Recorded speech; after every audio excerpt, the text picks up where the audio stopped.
বিসমিল্লাহির রহমানির রহিম। ময়মনসিংহ কিচেন থেকে আসসালামু আলাইকুম। আমার মেয়ের বার্থডে ছিল।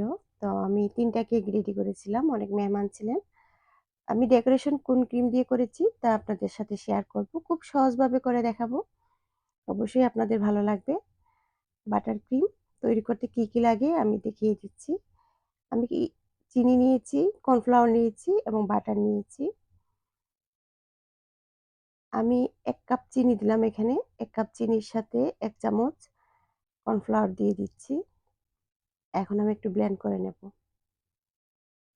আস্ত চিনি যদি দেন তাহলে বাটার ক্রিমটা হবে না। তাই চিনিটাকে সবসময় ব্লেন্ড করে মিহি করে আপনারা বাটারের সাথে দেবেন।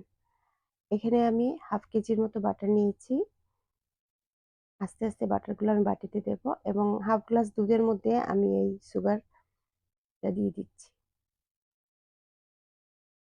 আমি ৫ মিনিটের মতো বাটারটাকে আমি একটু ব্লেন্ড করে নেব। তারপরে আমি এই দুধ এবং চিনি একসাথে ঢেলে দেব।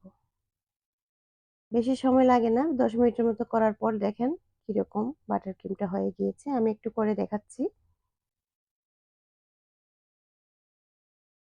অনেক সুন্দর একটা ক্রিম আমি রেডি করে নিয়েছি।